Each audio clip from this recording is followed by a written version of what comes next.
গোলবার super লিগে নাটকীয়ভাবে হারল Rangpur Riders. তবে এদিন হারলেও দুর্দান্ত বল করেছে বাংলাদেশের অলরাউন্ডার সাইফুদ্দিন। যেন কমতি ছিল না বাংলাদেশের ওপেনার সৌম্য সরকারও।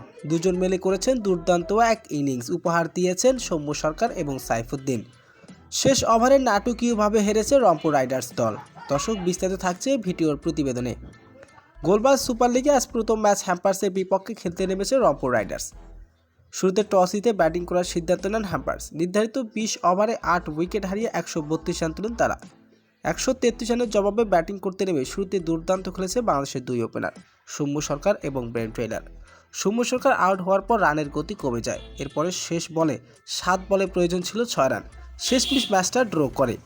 এরপরে ম্যাচ গড়ায় সুপার ওভারের দিকে। সুপার ওভারে নির্ধারিত রংপুর রাইডার্স শুরুতে ব্যাট করতে 13 রান করেন। 13 রানের জবাবে ব্যাটিং করতে নামে শুরুতে 2 বলে ছক্কা মেরে দেন। শেষ 3 বলে প্রয়োজন ছিল 5 রান। তবে শেষ বলটিও ছক্কা মেরে জয় তুলে নেন। আর দিন সহজ ম্যাচ হেরে গেছে রংপুর রাইডার্স। তো দর্শক, রংপুর রাইডার্সের ম্যাচ হারানো আপনার কেমন লেগেছে জানিয়ে দিন আপনার মূল্যবান মতামতটি।